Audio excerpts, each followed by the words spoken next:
Okay, so same idea in number 10. Our first equation is 4x equals 5y minus 19.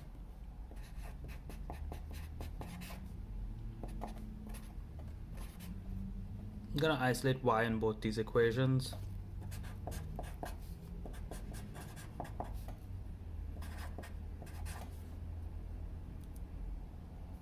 And then divide everything by 5.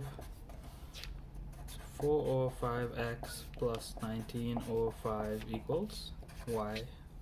Now here's the third case where if you have a fraction for your slope and you have a fraction for your y-intercept as well, you cannot pick the point 0 to start with. It's going to give you a fraction solution.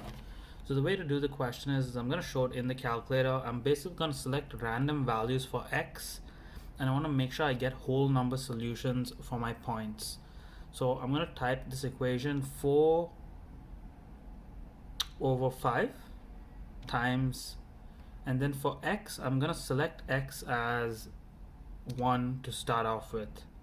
And then you have plus 19 over 5. So if I do that, I end up with a mixed fraction, which is no good. Remember, we want a whole number.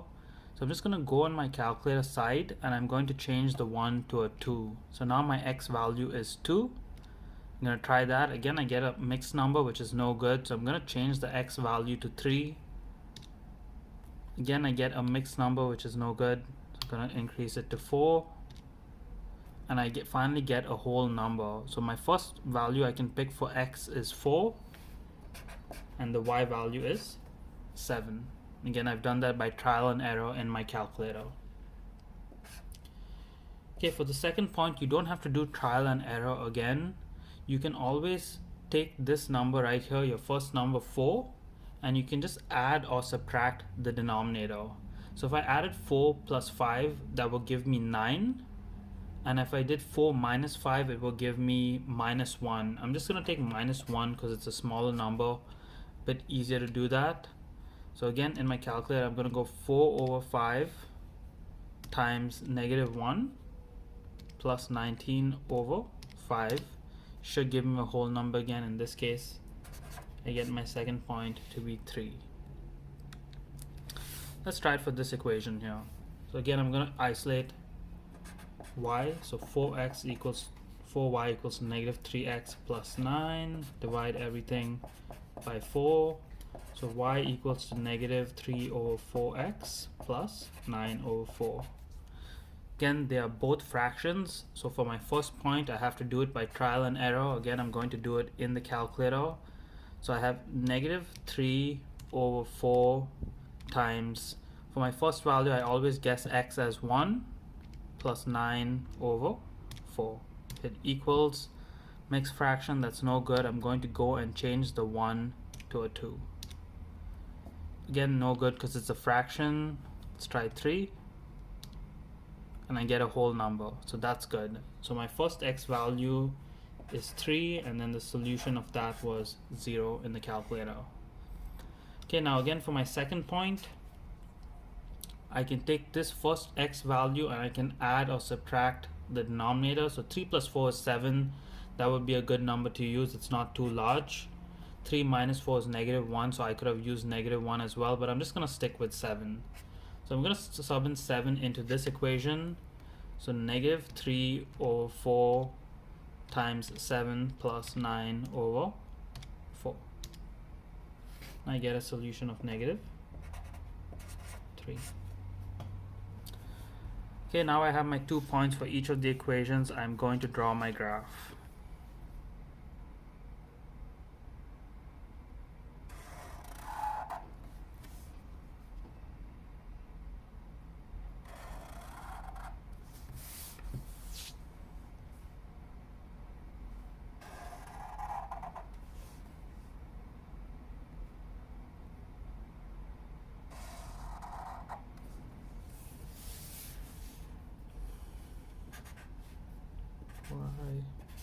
X 1 2 3 4 5 1 2 3 4 5 1 2 3 4 5 1 2 3 4 5.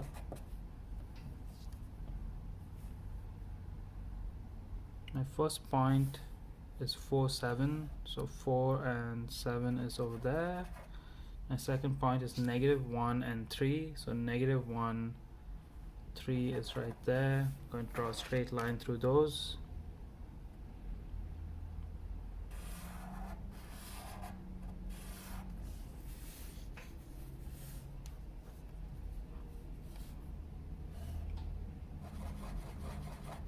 Three zeros right there. 7, negative 3 is down there. And draw a straight line through those as well. And I found my point of intersection is right over there. If you want, you can extend that line a bit.